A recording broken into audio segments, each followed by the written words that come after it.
नमस्कार। यूपी के सभी विद्यार्थियों को मेरा सादर प्रणाम। नमस्कार, जय हिंद और वंदे मातरम। तो यूपी के विद्यार्थियों के लिए बहुत बड़ी गुड न्यूज़ है। हालांकि ये गुड न्यूज़ आप लोगों तक पहुंच गई है, किंतु फिर भी इस वैकेंसी को लेकर जो चर्चा है, जो विश्लेषण है, जिसके लिए यूट्यूब पर कमेंट्स और कुछ व्हाट्सएप पे मैसेज भी आए कि सर इस पर एक वीडियो बनाया जाए। अदर स्टेट्स के बच्चे हैं वो भी ये कह रहे हैं कि सर जो है इस वैकेंसी, क्या हम इसमें फॉर्म अप्लाई कर सकते हैं या नहीं कर सकते हैं, इसमें सर क्या क्या चीजें आवश्यकता पड़ सकती है। तो अभी तक नोटिफिकेशन को लेकर क्या चर्चा है, वैकेंसी कितनी आ सकती है या कितनी आने वाली है।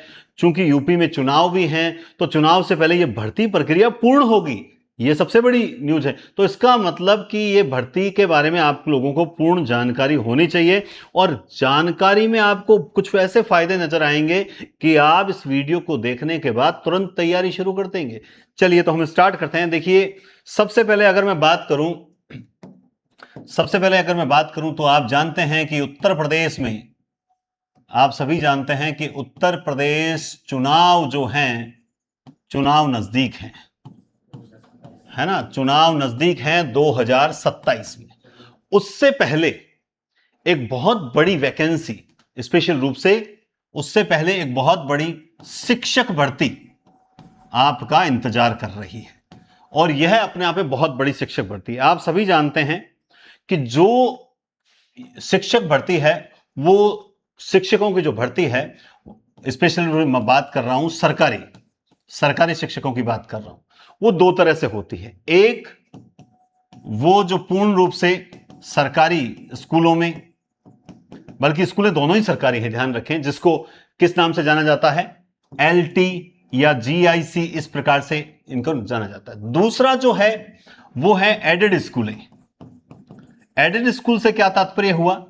एडेड स्कूल से तात्पर्य हुआ कि जो मैनेजमेंट है, जो एडेड स्कूल का जो मैनेजमेंट है, वो क्या है, प्राइवेट के हाथों में है, लेकिन जो शिक्षक हैं वो कैसे हैं, वो शिक्षक सरकार द्वारा ही भेजे जाते हैं। तो ये जो भर्ती आई है, ये भर्ती, अच्छा, इनको क्या बोला जाता है, इसमें जो एडेड स्कूलें हैं, इसमें आप जानते हैं कि जो पीजीटी या जिसे आप क्या बोल सकते हो, प्रवक्ता, पीजीटी या और दूसरे हैं टीजीटी। क्या है? पीजीटी और टीजीटी की भर्ती होने वाली है।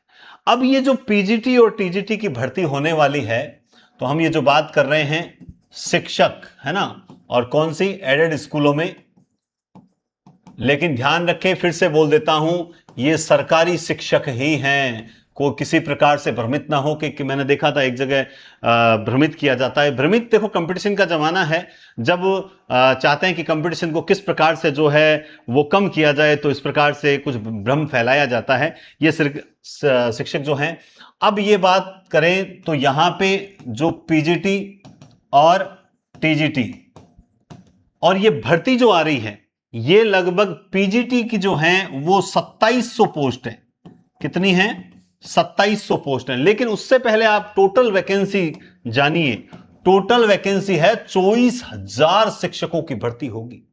यूपी में 24,000 शिक्षकों की भर्ती अपने आप में बहुत बड़ी भर्ती है। चुनाव से पहले यह एक सुनहरा मौका है शिक्षक बनने का, इसलिए इस मौके को बिल्कुल भी मत चूकना। अपना जितना भी दम हो, 100% अपनी जो कैपेसिटी है उसके साथ तैयारी कीजिए। मतलब यूं सोच लीजिए कि इधर सरकार की परीक्षा है जनवरी में, और इधर आपकी परीक्षा है उससे पहले।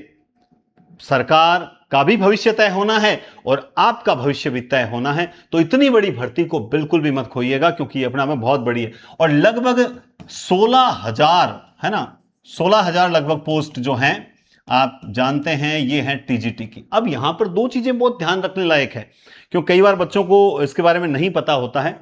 वो चीजें बहुत इंपॉर्टेंट है। देखिए, यहां पर जो 2700 पोस्ट हैं, इसमें आपके एमए जो है वो हिंदी में होनी चाहिए, नो डाउट होनी चाहिए, कोई दिक्कत वाली बात।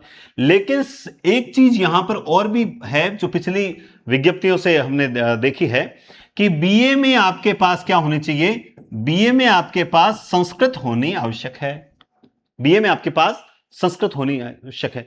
और अब तक इसमें बीएड जो थी, अब तक तो बीएड की जरूरत नहीं थी, अब तक तो बीएड की जरूरत नहीं थी। हो सकता है इस बार है, मान लो विज्ञप्ति है, संभावना है जुड़ जाए, ऐसा मैं नहीं कहता, लेकिन संभावनाओं से इनकार नहीं किया जा सकता है।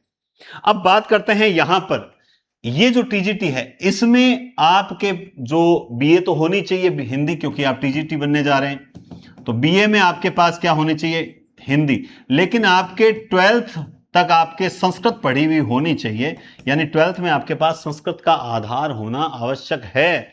तो ये अपने आप में उनके रूल्स हैं, वो आप सभी जानते हैं, वैसे ये जानकारियां है, लेकिन एक बहुत बड़ा वर्ग है जिसको ये जानकारी नहीं है, तो आपको अच्छे से विश्लेषण करके बता रहा हूं कि 12th में आपके पास संस्कृत होनी आवश्यक है। अच्छा, क्या इसमें बीएड की आवश्यकता है इसमें बीएड की आवश्यकता? तो बिल्कुल इसमें बीएड की आवश्यकता है। यहां पे आपको बीएड भी जो है वो जरूरी है, यहां पर आपको बीएड, लेकिन अब तक यहां पर बीएड की आवश्यकता नहीं थी, एमए काफी थी, लेकिन यहां आपको बीएड की जरूरत भी है, अगर आपके बीएड भी होनी चाहिए। लेकिन एक और चीज यहां पर देखने को मिलेगी कि यहां इस टीजीटी में फॉर्म भरने के लिए आपको किसी प्रकार की, मान लो चाहे सी टेट हो या फिर किसी प्रकार की जो टेट हो, उसकी जरूरत नहीं है, उसकी जरूरत नहीं है, आपको किसी भी प्रकार के सी टेट वगैरह की जरूरत नहीं पड़ेगी। तो ये तो लफड़ा खत्म, यानी अदर स्टेट के जो हैं अपने कैंडिडेट, वो भी इसमें फॉर्म भर सकते हैं। एक चीज यहां पर और बात करें, यहां पर जो पीजीटी है इसमें आयु, अगर हम बात करते हैं कि आयु, दोनों में ही बताऊं आपको मैं, आयु को लेकर है कि आपकी न्यूनतम आयु जो है वो कितनी होनी चाहिए, 21 वर्ष। लेकिन अधिकतम के लिए कोई सीमा नहीं है, आप आराम से भर सकते हैं फॉर्म। तो अधिकतम का तो कोई आयु का तो झंझट ही नहीं है, तो इसलिए आपको तैयारी करनी चाहिए, ये बेस्ट मौका है आपके पास तैयारी करने का। और यहां पर इतना ही नहीं, अभी हम बात करते हैं परीक्षा के बारे में, कि जो यूपी जो टीजीटी और पीजीटी है, इनकी परीक्षा के बारे में बात करें तो परीक्षा के बारे में आप सभी जानते हैं कि वैसे जीके हिंदी का जो लफड़ा रहता है, यहां पर जीके या फिर आप जिसे जीएस बोलते हो वो नहीं है, अभी पिछली वैकेंसी तक ऐसा नहीं देखने को। लेकिन यहां पर जो आपका विषय है, आपका विषय उसके, अब चाहे आपका विषय चाहे हिंदी हो, चाहे आपका विषय इंग्लिश हो, है ना, चाहे आपको, मैं तो हिंदी के बारे में बता रहा था इसलिए संस्कृत के बारे में बोला, या आपका जो भी एक्स्ट्रा एटीसी कोई भी सब्जेक्ट हो, लेकिन यहां पे आपका विषय है उसके 120 प्रश्न आते हैं इंटू 3, एक प्रश्न 3 नंबर का होता है, यानी 360 अंक की परीक्षा होती है। कितने अंक की? 360 अंकों की परीक्षा होगी। हां, इस बार की बात बता रहा हूं मैं, 360 अंकों की परीक्षा होनी तय है। आवाज वगैरह एकदम क्लियर है? हाँ बिल्कुल सही है। तो और यही एक सबसे बड़ी बात है कि पूरा फोकस आपको कहां देना है? पूरा फोकस आपको देना है आपके सब्जेक्ट पर, आपके सब्जेक्ट पर ही आपका सिलेक्शन निर्भर करेगा। अब सब्जेक्ट पढ़ना है तो अच्छे से पढ़ना पड़ेगा, क्योंकि कंपटीशन टफ है, क्योंकि सब अपने सब्जेक्ट के धुरंधर हैं, है ना। तो कोई तो ऐसा निकलेगा जो धुरंधर 2 निकलेगा, तभी जाकर सिलेक्शन होगा। वरना अगर आप धुरंधर नहीं हो, चाहे 2, 3, 4, 5, 6 नहीं हो, तो फिर सिलेक्शन निकालना बहुत मुश्किल कार्य है। और आप याद रखें, 24,000 पोस्टें अपने आप में, 24,000 पोस्ट हैं। सर इसका नोटिफिकेशन कब आ जाएगा?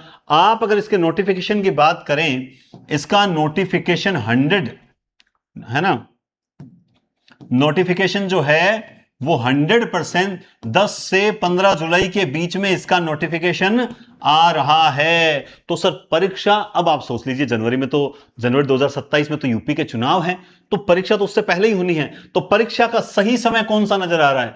परीक्षा का समय नोटिफिकेशन के बाद, वो ज्यादा समय आपको नहीं देंगे। आप मान के चलें आपका एग्जाम नवंबर अंत तक, तो आपका एग्जाम जो है वो उम्मीद है पूरी नवंबर अंत तक आपका एग्जाम हो जाएगा। यानी आपको समय मिलेंगे। मोटा मोटी अगर समय बात करूं तो 3 माह हैं आपके पास और आपका भविष्य। अगर 3 माह आपने जी जान से झोंक दिया अपने आप को, तो आपको शिक्षक बनने से कोई नहीं रोक सकता है। सब्जेक्ट पर कमांड होना जरूरी है, और सब्जेक्ट में स्पेशली आप जिस भी सब्जेक्ट से तैयारी कर रहे हैं, आपके सबके ध्यान में अच्छे टीचर्स। और हिंदी प्लेटफॉर्म के लिए आप एनडीसी प्लेटफॉर्म को अगर जानते हैं पहले से, तो आप बहुत यूं कह सकता हूं कि आप कभी छोड़ के नहीं जाएंगे। लेकिन अगर आप नहीं जानते हैं हिंदी विषय में, तो हमारा पिछला जो स्कोर है, पिछला रिकॉर्ड है, पिछली कक्षाएं हैं, कबीरा बैच है, वो जरूर देखें। क्योंकि हिंदी में नंबर 1 आने के लिए हम तरस नहीं रहे, बल्कि हम नंबर 1 पहुंच चुके हैं। इसीलिए दिग्दर्शन जैसी किताबों में से 80% सिलेबस कवर हो जाता है। हमारे एमसीक्यू में से जो है वो सिलेबस कवर हो जाता है। और अभी जो एमसीक्यू क्लासेस चल रही है, पिछला फर्स्ट ग्रेड पेपर हुआ, उसमें काव्य शास्त्र हो या साहित्य हो, वो क्वेश्चंस बाहर नहीं गए। तो हिंदी में अगर आप तैयारी कर रहे हैं तो आप एनडीसी प्लेटफॉर्म से जरूर जुड़ें, क्योंकि बहुत जल्द हम शून्य से शिखर तक हिंदी फाउंडेशन बैच लेके आएंगे, जो न केवल यूपी, न केवल राजस्थान, न केवल एमपी, न केवल छत्तीसगढ़, बिहार, बल्कि पूरे इंडिया में सबसे सस्ता और सबसे शानदार कोर्स होगा, जिसमें बुक्स भी होगी, जिसमें टेस्ट सीरीज भी होगी, जिसमें क्लासेस भी होगी, जिसमें एमसीक्यू बैच भी होगा, जिसमें थ्योरी बैच भी होगा, और सबसे सस्ता बैच जो जरूरतमंदों के लिए लॉन्च किया जाएगा। अभी तक सिर्फ और सिर्फ इस पर और क्या क्या फायदे दे सकते हैं। इसमें आप चाहे आप नेट की तैयारी कर रहे हो, सेट की तैयारी, एक फाउंडेशन बैच जो फ्रेशर्स बच्चों का फाउंडेशन मजबूत करे, उनकी नींव मजबूत करे, एक ऐसा बैच बहुत जल्द लॉन्च होने वाला है। लेकिन उससे पहले आप जो नए साथी जुड़े हैं, वो कृपया करके जो कबीरा बैच की क्लासेस देखें, एमसीक्यू क्लासेस देखें, क्योंकि तब आपको पता लगेगा कि है कोई हिंदी जो हिंदी को हमारे दिल में उतार सकता है। क्योंकि मां के माथे पे लगी बिंदी अच्छी लगती है कुछ, इसलिए भी हमें हिंदी अच्छी लगती है। तो यूपी के महारथियों, तैयार हो जाओ 24,000 पोस्ट के लिए। और जो आसपास के जो अदर स्टेट्स के बच्चे भी हैं जो तैयारी कर रहे हैं, जैसे भरतपुर, राजस्थान में भरतपुर हैं, अलवर के बच्चे हैं, इसके अलावा भी यूपी से जो बॉर्डर पे लगने वाले, उनके लिए भी एक सुनहरा अवसर है। क्योंकि हमारे लिए पहले प्राथमिकता है नौकरी, वो चाहे राजस्थान में हो, चाहे यूपी में हो, चाहे बिहार में हो, क्योंकि कश्मीर से कन्याकुमारी तक भारत हमारा है। तो बहुत बहुत धन्यवाद। जय हिंद, वंदे मातरम। और बहुत जल्द अगला वीडियो लेकर हम आपके सामने आ रहे हैं, जिसमें तैयारी की रणनीति होगी, सिलेबस पर डिस्कशन किया जाएगा, और सिलेबस को कैसे पढ़ाया जाएगा, कौन कौन सी किताबें आपके लिए बेस्ट होगी, पूरी विस्तृत रणनीति के साथ हम आपके समक्ष बहुत जल्द उपस्थित होंगे। बहुत बहुत धन्यवाद। Take care. शुभ दिन।